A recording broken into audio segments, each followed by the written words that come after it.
خیلی خیلی جلوه قشنگی داره.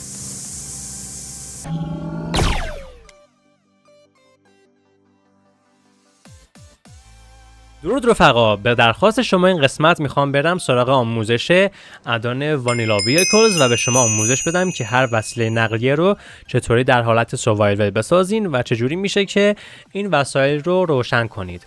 پس تا آخر این گیم پلی با من همراه باشین تا به شما تمام قابلیت‌های این ادان رو آموزش بدم و همینطور بهتون یاد بدم که چجوری میتونید هر وسیله نقلیه رو برای خودتون شخصی سازی کنید، رنگش کنید و از قابلیت‌های ارتقا یافته‌اش هم استفاده کنید. پس بریم که این قسمت رو شروع کنیم. برای اینکه در حالت سروایول بتونید این وسایل نقلیه رو بسازین، برای ساخت هر کدومش به یک سری آیتم ها نیاز هست. مثلا به مکانیکال هارت نیاز هست تا بتونید اون ربات مکانیکی رو بسازید. همینطور هم که میبینید رسیپی تمام آیتم ها رو و همینطور ساخت وسایل نقلیه رو این قسمت ها گذاشتم. اول از همه میریم سراغ ساخت همون مکانیکال هارت که این رسیپی نیاز هست. وقتی که وارد کرافتینگ تیبل بشم، همینطور که میبینید برای ساخت این آیتم به 2 تا ندرایت اینگوت نیاز هست، یه دونه بلیز پاودر، یه دونه بلوپرینت که باید حتما از ویلیجر مخصوص خودش بخرینش و همینطور یه دونه ردستون پالسر که در ادامه بهتون نشون میدم که چجوری میشه اینو ساخت. حالا میریم سراغ معرفی این ویلیجر. برای اینکه بتونید آیتم‌های مورد نظرتون رو از این ویلیجر بخرید، باید حتما مقدار زیادی امرالد داشته باشین. خب من از قبل برای اینکه همه آیتماش باز بشه ازش یک سری آیتم رو خریداری کردم. مثلا این قسمت تسلا هلمت آپگرید رو میفروشه. فقط باید با همین ویلیجر ترید کنید تا بهتون این آیتم داده بشه. در سطح بازی اصلا همچین آیتمی وجود نداره. خب آیتم بعدی اسمش پراپلر هست یا همون پرده هواپیما که برای ساختش به همچین رسیپی نیاز هست تا به شما این پرده هواپیما رو بده. و اما میریم سراغ ردستون پالسر که به شما اون قسمت نشونش دادم. برای ساخت ردستون پالسر به یه دونه از این کامپرس ردستون ها نیاز هست و یه دونه از این کامپراتورها. خب اگر که من این دوتا رو به هم دیگه ترکیبشون کنم، همینطور که میبینید به هم ردستون پالسر میده که حالا این کارو نمیکنم، میذارم سر جاش. فقط میخواستم بهتون نشون میدم که ترکیبش این آیتم رو میسازه. خب وسیله بعدی که باید بسازین ردستون کمپرسور هست تا به شما این کمپرس ردستون رو بده. خب برای ساختش همینطور هم که میبینید به یه دونه از این کامپراتورها نیاز هست و یه دونه هم پیستون. اگر که این دوتا رو به هم دیگه ترکیب کنید، همینطور که میبینید بهتون ردستون کمپرسور میده که اینجا گذاشتمش. و اما نوبت میرسه به تسلا هلمت که این کلاه به شما این امکان رو میده تا یک سری بوست و همون آپگرید ها رو به وسایل نقلیه‌تون اضافه کنید.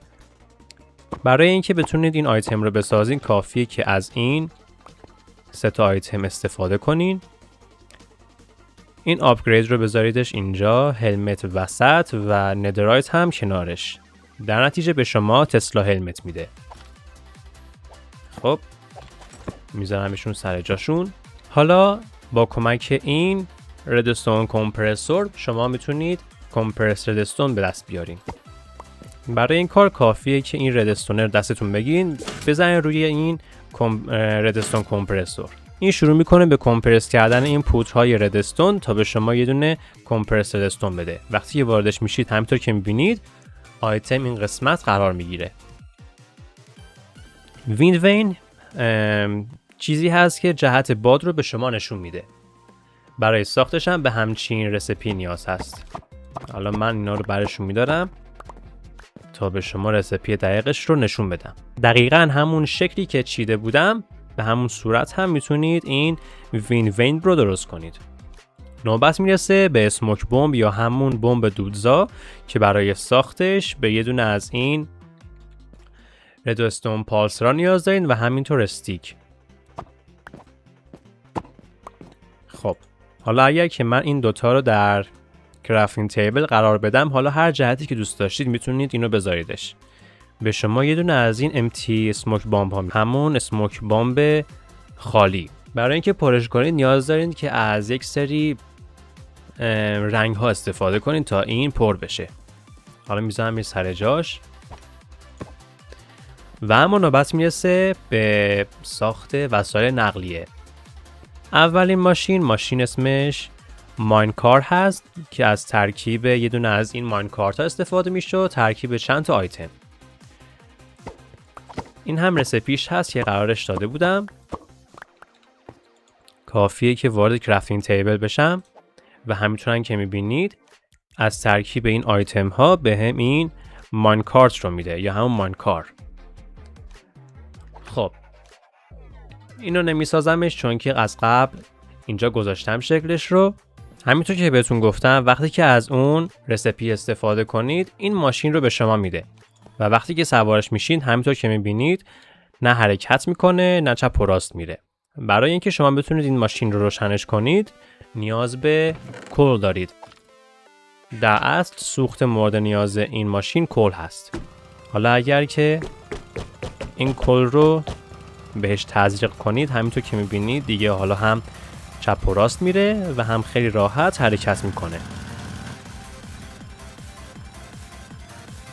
فرمونش هم حتی تکون میخوره. خب ماشین رو حالا همینجا پارکش میکنم. برای اینکه پیاده‌ام بشید کافیه که یا بپرید یا اینکه اسنیک برین تا از ماشین پیاده بشه. اینم از انیمیشنش. نوبت میرسه به ماب تراک یا همون پیکاپ تراک. برای ساختش هم به همین رسیپی نیاز هست که دقیقاً اگر که از همین رسیپی استفاده کنین به شما این ماب تراک یا همون پیکان وانت رو میده. این قسمت رو یادتون باشه 2 تا ماینکارت نیاز هست، یه دونه فنس، یه دونه گیت، یه دونه گلاس پین، تورچ، 2 تا آیرون اینگوت و یه دونه هم از این ردستون پالسرا. بعد از اینکه این ترکیبات رو با هم دیگه در کرافتینگ تیبل بسازین به شما این ماب تراک یا همون وانت رو میده. دقیقاً مثل همون ماشین قبلی این ماشین هم حرکت نمیکنه تا زمانی که بهش سوخت بدید. برای سوختش هم کافیه که از این کامپرس ردستون استفاده کنید. خب همینطور که میبینید روشن شد و الان دیگه آماده حرکت کردنه.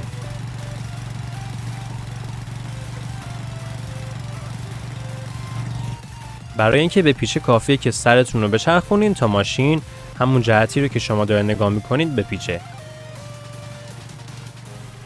وقتی که شما اسنیک برید و روی صندوق عقبش کلیک کنید همینطور که میبینید فضای پشتیش باز و بسته میشه. وقتی که بازش کنید و از روی یه دونه ماب رد بشید این ماب سوار وانتتون میشه. بعد وقتی که سوار بشه خیلی راحت خودش به طور اتوماتیک در رو میبنده. نوبت میرسه به اوکلاکار یا همون ماشین کنده درخت. برای ساختش هم به این رسیپی نیاز هست. خیلی هم رسیپیش راحت است و میتونه جزء اولین ماشینی باشه که میتونید در حالت سروایول بسازینش. کافی از 2 تا آیرون اینگوت استفاده کنید، یه دونه تورچ، 3 تا لاگ، حالا هر لاگی که دوست داشتید و یه دونه هم فرنس. اینم از ظاهرش. برای سوختش هم دقیقاً مثل ماینکار باید از کل استفاده کنین. خب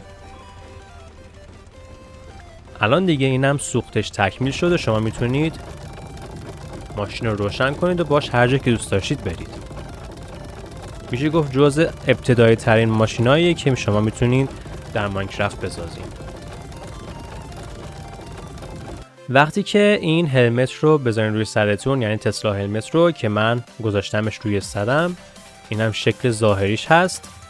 هر ماشینی که از ردستون پالسر استفاده کنه و برای سوختش هم از ردستون کمپرس ردستون استفاده کنه به شما این امکان رو میده که شما بتونید وسیله نقلیتون رو سریعتر برونید. کافیه که روی جامپ بزنید یا همون حالت پرش و وقتی که از این قابلیت استفاده کنین به ماشین شما امکان شتاب گرفتن رو میده.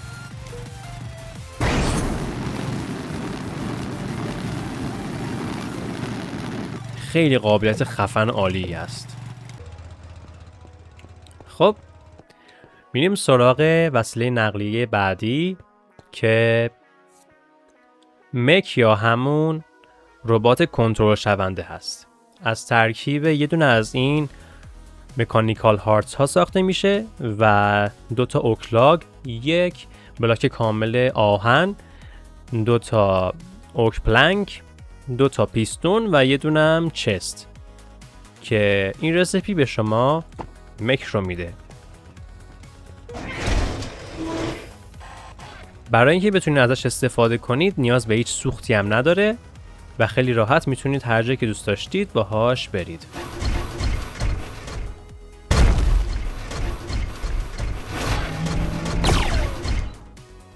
این ربات پروژکتایل هست، یعنی اینکه قابلیت شلیک هم داره.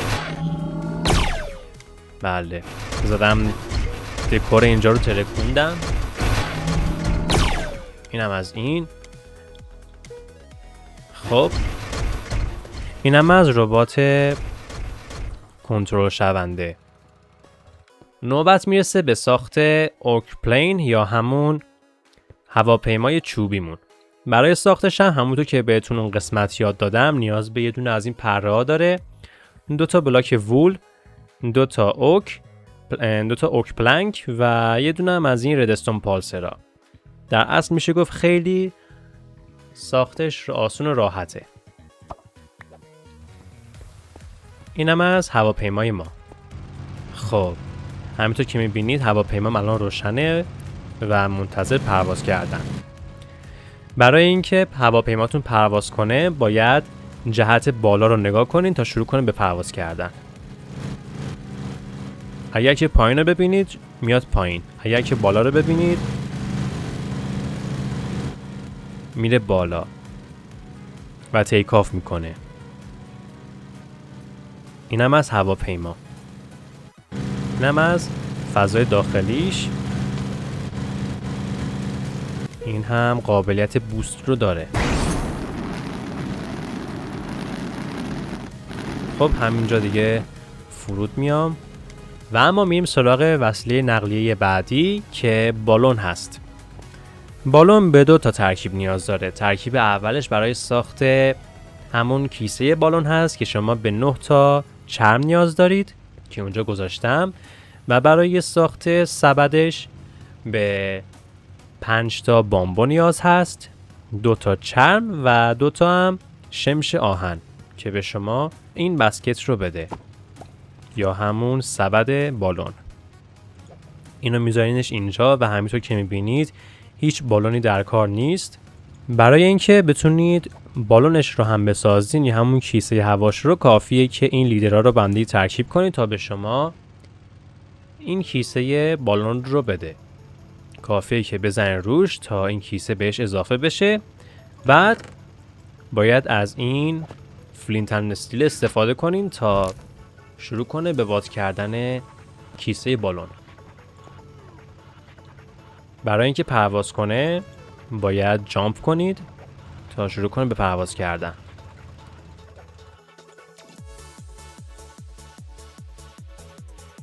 این در جهت باد حرکت میکنه، یعنی نمیتونید به این چپ و راست و عقب و جلو. حالا مثلا جهت باد این قسمت بوده، به خاطر همین رفت اینجا. اگر که یه دفعه‌ای بزنید روی اسنیک همونطور که میبینید از هواپیما یا از بالون سقوط میکنید و میمیرید. نوبت میرسه به وسیله نقلیه بعدی که این قایق بخار هست و ساختش هم خیلی راحته. از 4 تا پلنک استفاده میکنه، 2 تا وول و یه دونه از این فرنس ها. فرنس هم در واقع همون موتور بخار این قایق هست. برای سوختش هم میتونید از کل استفاده کنید. اینم از قایق و چون که الان آبی در کار نیست از همینجا شروع میکنم.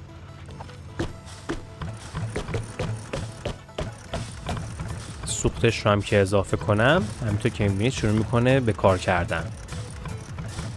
حالا چون که در خشکی هستیم این کار نمیکنه. و اما نوبت میرسه به ساخت پریزمر یا همون زیردریایی که برای ساختش به هیچ چیزی نیاز ندارین، چون که عملا شما نمیتونید این وسیله نقلیه رو در حالت سروایول بسازین و باید حتما در طبیعت جستجوش کنید و پیداش کنید و فکر کنم بیشتر در همون اعماق دریاها و توی مخروبه هایی که در دریا هست پیدا بشه. برای سوختش هم که شروع کنه به حرکت کردن به کاندویت نیاز هست تا شروع کنه به کار کردن و روشن شدن. حالا چون که توی خشکی هستیم این وسیله روشن نمیشه. وقتی که مثلا برید به دریا و کاندویت هم دستتون باشه کافیه که بزنید روی این پریزمر تا روشن بشه و شروع کنه به حرکت کردن و به شما هم تنفس بی نهایت میده زیر آب. خب این از ساخت وسایل نقلیه. اگر که شما با این ویلیجر ترید کنید به شما این دایموند استیکر رو میده. شما میتونید حتی خیلی راحت توی سروایول هم این استیکر رو بسازینش. وقتی که این کار رو انجام بدین میتونید ماشیناتون رو کاستوم کنید یا رنگشون کنید. همینطور که میبینید خیلی راحت میتونید به ماشینا طرح دلخواهتون رو بدین. و اما نوبت میرسه به بمب دودزا. وقتی که این بمب دودزا رو داخل هواپیماتون استفاده کنین هواپیما شروع میکنه به دود کردن اون بمبی که داخلش قرار دادین. خیلی خیلی جلوه قشنگی داره.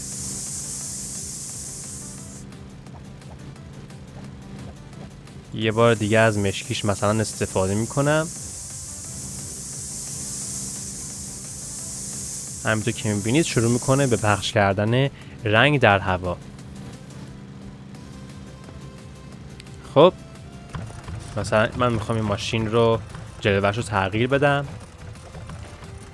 یا حتی مثلا اینو این نمیشه باشه کاری کرد. نه نمیشه.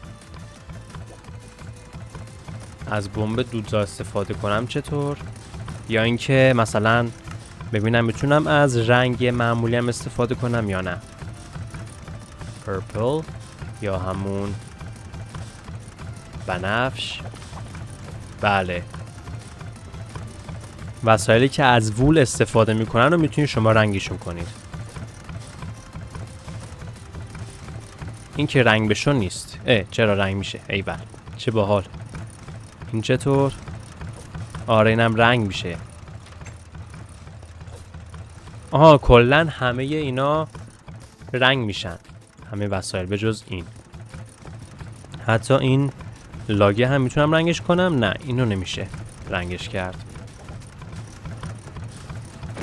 این دیگه خیلی صدا میداد. خب رفقا اگر که از این گیم پلی آموزشی هم خوشتون اومد و با همه قابلیت‌های این ادان آشنا شدین خیلی خوشحال میشم که کانال یوتیوبم رو سابسکرایب کنید و زنگوله کناریش هم فعال کنید تا از قسمت‌های بعدی گیم پلی‌های آموزشی و همینطور گیم پلی‌های بعدی با خبر بشید. پس تا قسمت آینده و آموزش بعدی خدا نگهدار.